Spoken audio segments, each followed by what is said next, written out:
밤하늘에 떠있는 달을 보고 어떤 이는 참 밝게 빛나네. 어떤 이는 참 외롭게 떠있구만. 그렇게 말합니다. 똑같은 달을 보고 다르게 평하는 것입니다. 왜입니까? 사람은 모두 각자의 틀을 가지고 세상을 바라보기 때문입니다. 어떤 틀을 가지고 있느냐에 따라 모두가 다른 세상을 보고 있는 것입니다.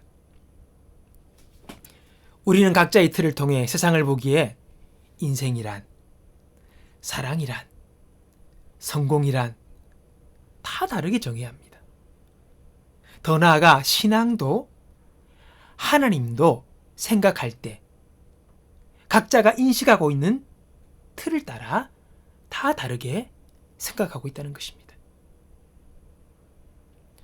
어떤 분은 자기 집 앞 계신 분이 교회 다니는데 사람이 영 별로예요. 그래서 그분은 교회 안 다니는데 기독교 신앙이라는 것이 영 별로인 것으로 생각하고 있는 것입니다. 기독교와 교회에 대한 틀이 거기서 생겨나는 거예요. 별로네. 그런 것입니다. 사람이 성장하고 변하는 것은 자기가 가지고 있던 틀을 깨어지고 더 넓은 세계로 나올 때에 일어나는 현상입니다. 잘못된 틀을 깨뜨리고 좁은 틀을 부수고 거기서 나와야 합니다. 자신의 틀 안에 갇혀있는 사람은 변하지도 성장하지도 못하는 것이지요. 우리가 알고 있는 하나님에 대한 인식과 그리고 바울이 알고 있는 하나님에 대한 인식이 여러분 같을까요? 아니지요.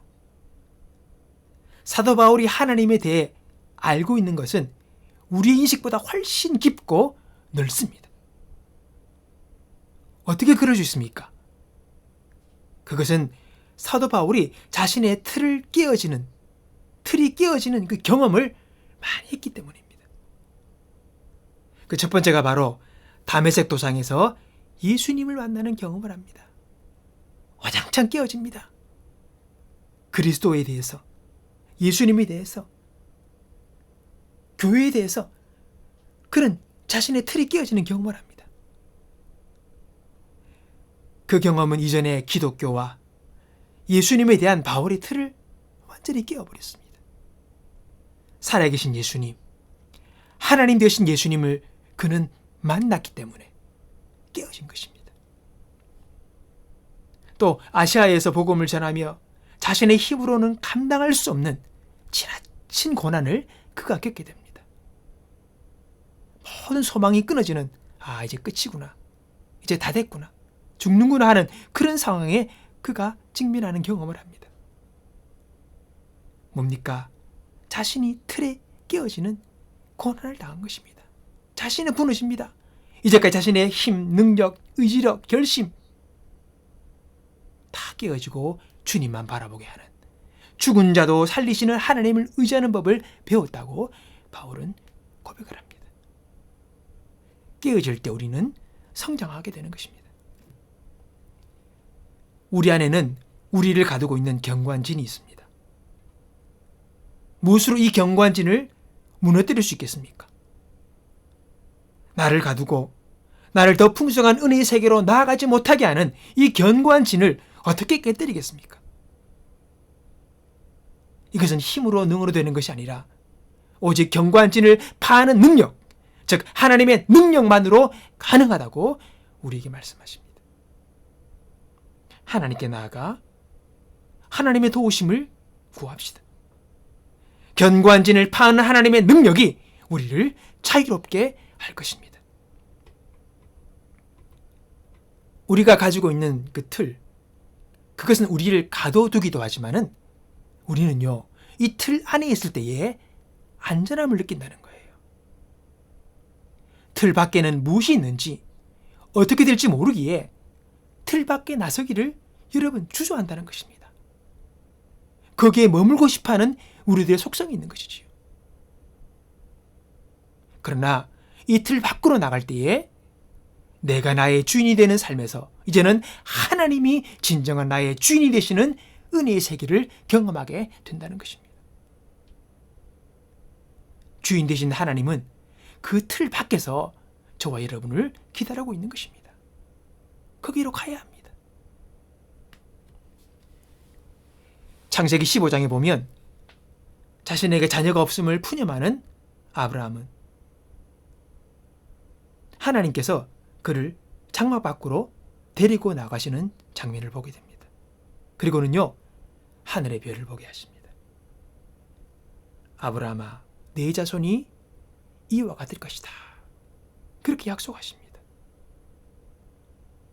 장막이라는 좁은 틀 안에서는요, 절대 별을 볼 수가 없습니다. 장막이 가리고 있기 때문입니다. 장막이라는 틀이 아브라함을 더 이상 보지 못하게 하는 것입니다. 거기서 나올 때에 아브라함은 하늘에 영롱하게 반짝이는 별들을 보며 자신의 자녀들이 그렇게 많이 생겨날 것을 그는 꿈꾸게 되고 받아들이게 되고 생각할 수 있게 되었던 것입니다. 세상이 나를 깨뜨리고 나를 더욱더 세상 속으로 나아가게 해서는 안 됩니다. 우리는 하나님을 향하여 진리를 향하여 깨어지고 열려야 합니다. 오늘 어려움과 시련이 있다면 이 문제로 하나님 앞에 나아갑시다. 그래서 이것이 나의 틀을 깨고 더욱더 넓은 은혜의 세계로 나아가는 계기로 삼기를 바랍니다. 그리고 우리가 말씀 앞에 서야 합니다. 말씀은 숨은 나를 보게 하고 내가 나가야 할 방향을 가르쳐 주십니다. 올바르게 세상을 바라볼 수 있게 하고 하나님을 제대로 알도록 우리를 인도하신다는 것입니다. 오늘 하나님의 능력으로, 성령의 능력으로 나를 가두고 있는, 나를 묶고 있는 이 틀을 깨고 더 넓은 은혜의 세계로 나아갈 수 있는 저와 여러분이 되기를 바랍니다. 두려워 마십시오. 틀 밖으로 나갔을 때 주님이 나를 인도하시고 나를 받아주시고 나를 이끄시는 세계가 있음을 믿기를 바랍니다. 진리가 우리를 주장하도록, 진리가 나를 이끄도록 여러분 부지런히 말씀 앞에 나가는 저와 여러분이 되길 바랍니다. 그 말씀이 우리를 살리고 우리를 이끌고 우리를 승리하도록 주님께서 역사하실 것입니다. 오늘 우리를 가두고 있는 그 모든 틀을 깨뜨리고 용감히 나아가 은혜의 세계로 더 깊이 나아가 주님과 함께 동행하며 승리하는 저와 여러분의 삶이 되기를 주님의 이름으로 축복합니다.